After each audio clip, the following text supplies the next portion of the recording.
Hi everyone. Today we'll talk about how to fix or how to solve your messenger keeps crashing. To know how to fix or how to solve messenger keeps crashing, you should just go to settings. After that we click apps, default apps, app settings. Then this list will search about messenger and you will enter here.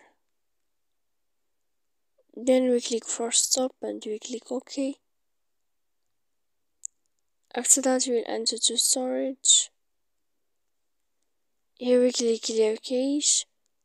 But pay attention, don't click clear data because that can make a lot of errors on your phone. So please don't forget to support us by like and subscribe. See you next time.